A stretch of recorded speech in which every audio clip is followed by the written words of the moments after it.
Hello friends, class is 8th Social Science.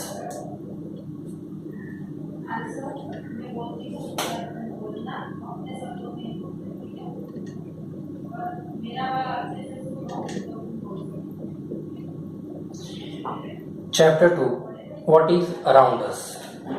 Friends, इस chapter के अंदर फर्स्ट विद इंट्रोडक्शन, इस चैप्टर के अंदर हम lithosphere, hydrosphere, atmosphere and biosphere के बारे में सीखेंगे and the definition and how they are useful to us. तो ये मेन 4 पॉइंट्स है, ये आपको याद रखने हैं। तो लिथोस्फीयर क्या है, हाइड्रोस्फीयर क्या है, एटमॉस्फेयर क्या है और बायोस्फीयर क्या है ना, और जो हमारा अर्थ कैसे फॉर्म हुआ।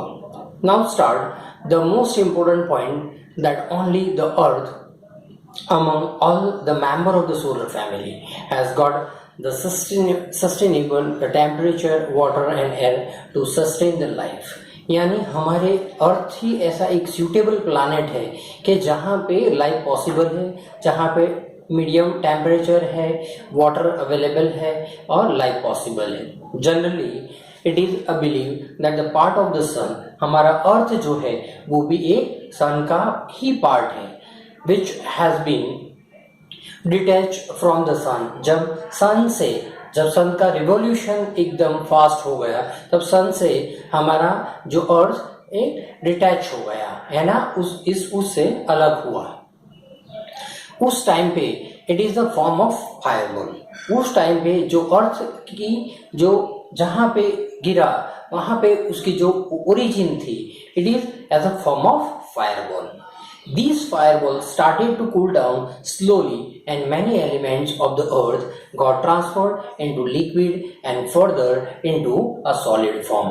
फिर पहले लिक्विड फॉर्म और फिर उसका सॉलिड फॉर्म में ट्रांसफॉर्म हुआ। During this process, the element which got transformed into a solid are known as lithosphere. तो ये जो सॉलिड स्फीयर के अंदर एक सॉलिड फॉर्म में ट्रांसफर हुआ उसको हम बोलते हैं lithosphere. The element which got transfer into liquid are known as hydrosphere. तो जो लिक्विड फॉर्म में है उसको हम हाइड्रोस्फीयर बोलते हैं। फिर एटमॉस्फेयर, ये फर्स्ट उसकी सारी की डेफिनेशन है।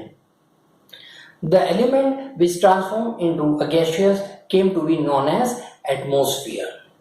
And all above, that means 3 all, lithosphere, hydrosphere and atmosphere, that all above the living world will develop due to the land, water and air came to be known as biosphere। ये तीनों मिलकर जो हमारा एक form बनता है उसको हम बोलते हैं बायोस्फीयर।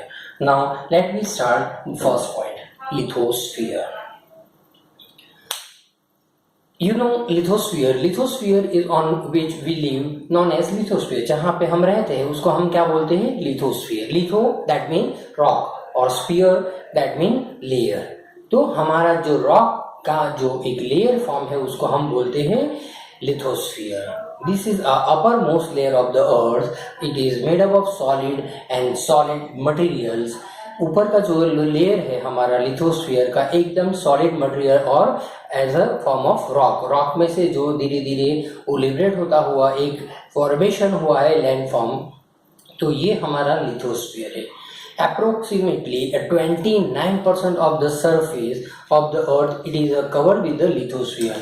यानी कि टोटल जो फॉर्म होता है उसमें ये 29% वो क्या है, लिथोस्फीयर है।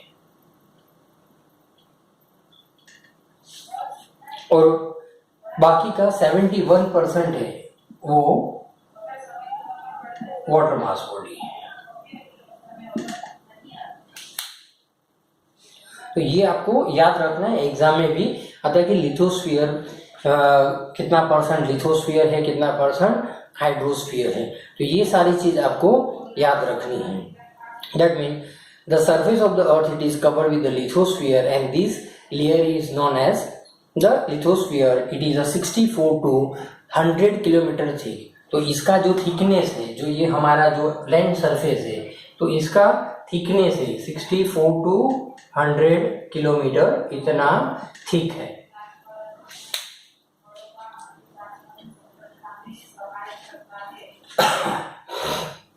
Similarly, the interior and the exterior do not have the identical of the physical features, mostly made up of the substance like a soil and rock. तो इसके जो अंदर जो सॉइल के अलग अलग फॉर्मेशन है, उसके स्ट्रक्चर्स है, different type of particles of soil है, किसी कंकर होता है, सेड फॉर्म होते हैं, तो अलग अलग फॉर्म्स होते हैं।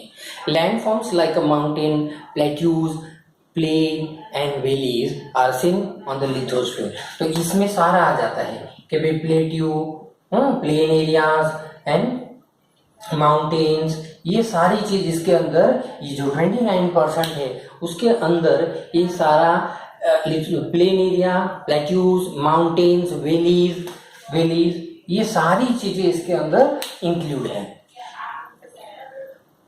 The temperature increase as we move towards the center of the earth, the molten rocks into the interior of the earth, it is known as magma। तो अर्थ के जो इंटीरियर अर्थ तक जाते हैं उसको हम नीचे एक सेंटर पार्ट है जो उसका डेप्थ में, तो उसको हम मैग्मा बोलते हैं।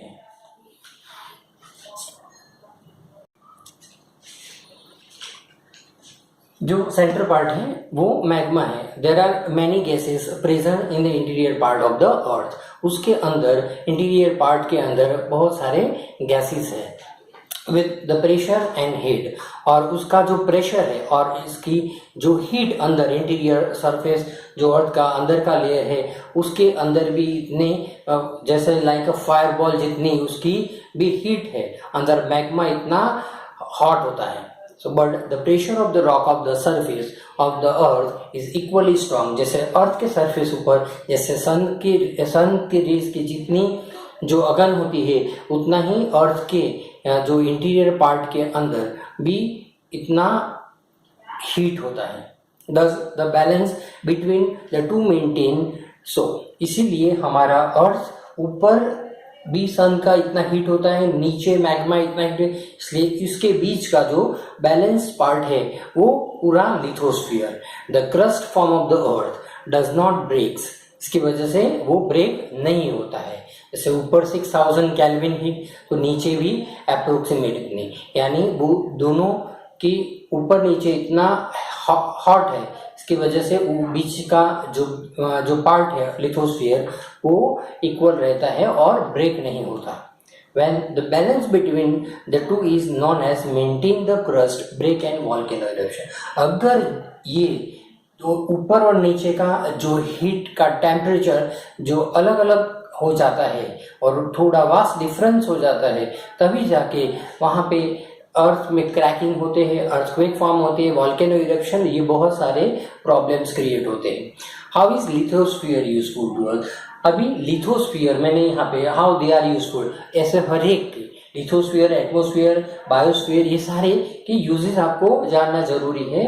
ये आपके एग्जाम में हर एक क्वेश्चंस में आ सकता है, किसी का भी यूजफुल है। यहाँ पे now we learn about the lithosphere और उसके uses. When we can construct our home if the lithosphere is not there। अगर लिथोस्फीयर नहीं होता तो हम हमारा हाउस कहाँ पे कंस्ट्रक्ट करते हैं? Without lithosphere how can it possible? हमें वाटर भी नहीं मिलता पानी पीने के लिए, जो एग्रीकल्चर के लिए लैंड जो है फूड ग्रेन्स उगाने के लिए वो भी पॉसिबल नहीं थी। सारे मिनरल्स जो अंदर से मिलते हैं लिथोस्फीयर लैंड के अंदर से, आपको मालूम है कोल, बहुत सारे minerals like iron, gold, copper, ये सारे जो मिनरल्स हमें लैंड के अंदर इंटीरियर फॉर्म अंदर से मिलते हैं, तो ये सारे भी हमें नहीं मिलते। ये हमारे लिथोस्फीयर के यूजेस है। Now learn the second point, hydrosphere. अब हम आपको मालूम है हाइड्रोस्फीयर क्या है। वाटर मास बॉडी जो हम बोलते हैं, जैसे उसमें ओशन, रिवर और सब लेक्स वगैरह जो हाइड्रोस्फीयर के अंदर आता है। Hydrosphere it is a liquid component of the earth. It include the ocean, seas, lake, ponds, rivers and streams etcetera. on the surface of the earth the area it is covered with the 71%. ये मैंने आपको बता दिया है यहाँ पे कि 71% जो वाटर मास बॉडी है।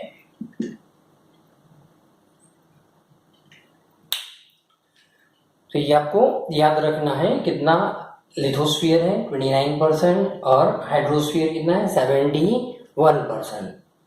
ये एग्जाम में भी आपको ये याद रखने का, जिसकी वजह से कोई भी क्वेश्चन इंटीरियर साइड से भी पूछे तो आपको आए। अब water body is a hydrosphere that carries the huge amount of the water is known as ocean.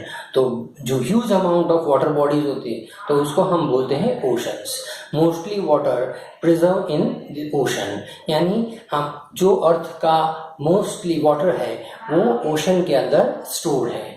These oceans are the Pacific Ocean, Atlantic Ocean, Indian Ocean and Arctic Ocean।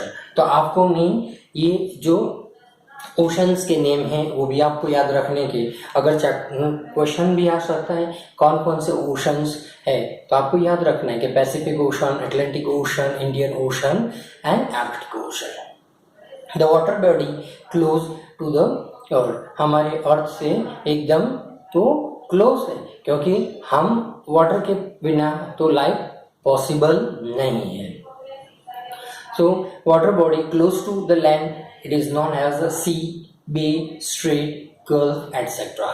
तो ये जो नैरो पार्ट्स और water जो land से attached है उसको हम सी बोलते हैं, या तो बे बोलते हैं, या तो स्ट्रेट बोलते हैं, या तो गल्फ बोलते हैं। आपको मालूम है गल्फ ऑफ खंबात ऐसा बोला जाता है, बे ऑफ बंगाल। तो ये सारे जो वाटर और लैंड के बीच का जो नैरो पार्ट होता है जहाँ पे अंदर की साइड ऐसे फॉर्म होता है तो उसको हम ये अलग अलग नाम से जानते हैं। Valleys with that on 10 to 11 kilometers located their bottom। समंदर के अंदर भी, ओशन के अंदर भी हम बहुत सारी वेलीज अंदर 10 to 11 किलोमीटर डेप्थ इतना इसका बॉटम होता है। The ocean beds has a similar features like ऊपर जैसे हमें यहाँ पे माउंटेन वगैरह देखने को मिलता है, ऐसे ओशन के अंदर भी माउंटेन, वेलीज और ऐसा उसके अंदर भी फॉर्मेशन होता है। वहाँ पे भी अंदर माउंटेन बड़े बड़े होते हैं। ओशन के फ्लोर पे हम गए नहीं इसलिए आपको ये सारी चीज़ मालूम नहीं, बट हम इस चैप्टर के थ्रू आपको ये सिखा रहे हैं कि भी जो हमें और सरफेस पे देखने को मिलता है वही चीज़ हमें नीचे ओशन के बॉटम फ्लोर पे भी, वहाँ पे भी ऐसे माउंटेन, वेलीज, ऐसा अलग अलग सरफेस वहाँ पे देखने को मिलती है। How much water will there be in the seas. अब वाटर देखो कि कितना वाटर यहाँ पे हम सीज के अंदर पाया जाता है। ओशन कंटेन 97%, ओशन के अंदर कितना होता है 97% water body, and it is about the water on the earth, approximately 1/3 of the remaining and other mountains। उसके अंदर ग्लेशियर्स, पोल्स जैसे हिमालय जैसे भी माउंटेन उसके अंदर होते हैं। some water is accumulated in the lake and some flow in the river and some is stored into the interior of the groundwater। तो ये अलग अलग फॉर्म होता है वाटर का, कोई ग्राउंड वाटर के हिसाब से फॉर्म होते हैं, कहीं रिवर्स के हिसाब से, कहीं ग्लेशियर्स के, तो ये सारे वो सारा एक हमारा हाइड्रोस्फीयर है।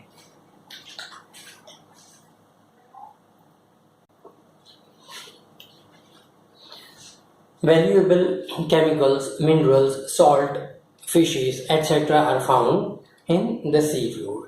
सी के अंदर ये बहुत सारे वैल्यूएबल केमिकल्स हमें पाए जाते हैं। वहाँ पे बहुत अलग अलग टाइप की सी फिशिश हमें देखने को मिलती है, और सॉल्ट भी हम ओशन के थ्रू सॉल्ट भी फॉर्म होता है। ये हम ओशन के, ये हमारे बेनिफिट्स है कि क्या क्या हमें चीज़ ओशन से मिलती है। The tremendous force of the waves, tides and current of the oceans are potential source from the generating electricity। Water के वेव्स, जो समंदर के वेव्स जो उसके बड़े बड़े टाइड्स आते हैं जिसकी वजह से हम वहाँ पे टरबाइन जो सेटअप करते हैं ओशन के किनारे और उसकी वजह से उसके साथ हीट होते हैं तो उसकी वजह से हम इलेक्ट्रिसिटी जनरेट करते हैं। Beside the ocean are also useful in waterways. Ocean हमें वाटरवेज के थ्रू बहुत यूजफुल है। अब ये हमारा ये पार्ट 1 है वीडियो का